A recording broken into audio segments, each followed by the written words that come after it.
ఎందుకురా? ఎదురుగా నిలబడ్డవాడు నీలా ఊపిరి తీసుకునే మనిషే కదా! అతడికి సందేహాలుంటాయి. అతడికి భయాలుంటాయి. అతడికి ఓడిపోతానేమో అనే ఆలోచన ఉంటుంది. అయితే తేడా ఏంటంటే కొంతమంది భయాన్ని ముఖంలో పెట్టుకొని తిరుగుతారు. కొంతమంది భయాన్ని వెనక పెట్టుకొని ముందుకు నడుస్తారు. నువ్వు కూడా అదే చెయ్యాలి.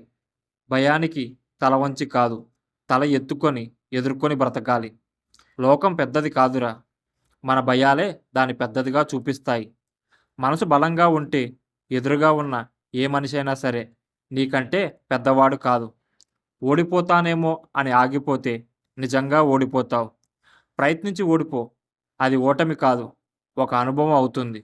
గుర్తుంచుకో, ధైర్యం అంటే భయం లేకపోవడం కాదు. భయం ఉన్నా దాన్ని దాటి అడుగు వేయగలం. నిన్ను నువ్వు తక్కువగా భావించకు. నీ విలువను ఎవరితో, ఎవరి మాటలతో కొలవకు. నువ్వు నిలబడ్డ చోటే నీ గౌరవం మొదలవుతుంది. అందుకే భయం ఎందుకురా? ఎదురుగా ఉన్నది దేవుడు కాదు, నీలాంటి మనిషే. తల ఎత్తుకో, కళ్ళల్లో ధైర్యం పెట్టుకో. నీ జీవితాన్ని నీలా, నీ బంధాలతో గర్వంగా బతుకు.